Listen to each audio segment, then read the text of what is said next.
Condiments ಮಾಲೀಕರ ಮೇಲೆ ಪುಂಡರು ದಾಳಿ ಮಾಡಿದ್ದಾರೆ. ಸಿಗರೇಟ್ ಹಣ ಕೇಳಿದ್ದಕ್ಕೆ ಮಾಲೀಕನ ಮೇಲೆ ಹಲ್ಲೆ ಪ್ರಯತ್ನವಾಗಿದೆ. ಕಾಂಡಿಮೆಂಟ್ಸ್ ಮಾಲೀಕರ ಮೇಲೆ ಪುಂಡರ ದಾಳಿ.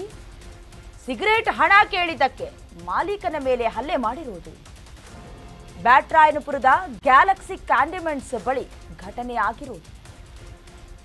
ಕಾಂಡಿಮೆಂಟ್ಸ್ನಲ್ಲಿದ್ದ ವಸ್ತುಗಳೆಲ್ಲ ಚೆಲ್ಲಾಪಿಲ್ಲಿ ಮಾಡಿಬಿಟ್ಟಿದ್ದಾರೆ. ಅಂಗಡಿ ಮಾಲೀಕ ಹಾಗೆ ಗ್ರಾಹಕನ ಮೇಲೂ ಹಲ್ಲೆ ಮಾಡಲಾಗಿದೆ. ಕುಡಿದ ನಶೆಯಲ್ಲಿ ಮಂಜೇಶ್ ಹಾಗೆ ಆತನ ಸ್ನೇಹಿತರಿಂದ ಪುಂಡಾಟವಾಗಿರುವುದು. ಮಂಜೇಶ್ನನ್ನ ಈಗ ಸದ್ಯ ಬ್ಯಾಟರಾಯನಪುರ ಪೊಲೀಸರು ವಶಕ್ಕೆ ಪಡ್ಕೊಂಡಿದ್ದಾರೆ. ಬ್ಯಾಟರಾಯಪುರ ಠಾಣೆಯಲ್ಲಿ ಪ್ರಕರಣ ದಾಖಲಾಗಿದೆ. ಎಲ್ಲ ಘಟನೆ ಆಗಿರೋದು ನಿನ್ನೆ ರಾತ್ರಿ 9:30ಕ್ಕೆ ಅನ್ನೋದು ಗೊತ್ತಾಗಿದೆ. ಅಂದ್ರೆ ಕಾಂಡಿಮೆಂಟ್ಸ್ ಹತ್ರ ಬಂದಿದ್ದ ಮಂಜೇಶ್ ಅಲಿಯಾಸ್ ಬೆಣ್ಣೆ ಅಂತ ಕರೀತಾರ ಅವ್ರನ್ನ. ಹಾಗೆ ಅವರ ಸ್ನೇಹಿತರು ಕಾಂಡಿಮೆಂಟ್ಸ್ ಮಾಲೀಕನ ಬಳಿ ಸಿಗರೇಟ್ ಕೇಳಿದ್ರು.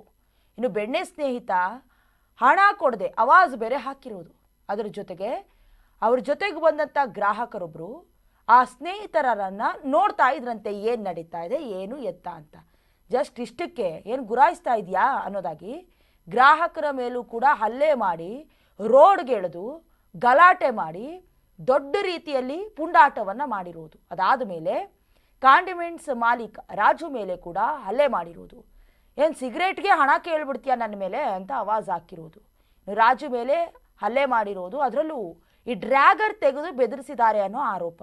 ಸದ್ಯ ಅಂಗಡಿ ಮೇಲೆ ದಾಳಿ ಮಾಡಿರೋದು, ಕಾಂಡಿಮೆಂಟ್ಸ್ ಅಂಗಡಿ ವಸ್ತುಗಳನ್ನು ಒಡೆದು ಹಾಕಿ ಪುಂಡಾಟ ಮಾಡಿರೋದು. ಇದೇನು ಸಿನಿಮಾನ ಅಥವಾ ಇದೇನು ಅವ್ರು ಕಟ್ತಿರುವಂತಹ ರೆಂಟ್ ಕಟ್ತಿದಾರ, ಟ್ಯಾಕ್ಸ್ ಕಟ್ತಿದಾರ ಅಂಗಡಿ ಮೇಲೆ? ಅವರು ಹೊಟ್ಟೆ ಪಾಡ್ಗೆ ಅವ್ರು ಕೆಲಸ ಮಾಡ್ಕೊಂಡಿರೋದು.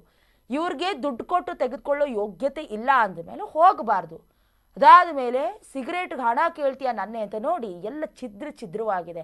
ಏನು ಇವ್ರು ತಂದು ಕೊಡಬೇಕಾಗಿತ್ತಾ? ಇವ್ರ ದುರಾಂಕಾರಗಳಿಗೆ, ಇವ್ರ ಪುಂಡಾಟಗಳಿಗೆ ಬೇಸತ್ತೋಗಿರೋದು. ಸಂಬಂಧಪಟ್ಟಂತೆ ಯಾರು ಕೂಡ ಇವ್ರನ್ನ ನೋಡಬಾರ್ದು, ಗುರಾಯಿಸಬಾರ್ದು.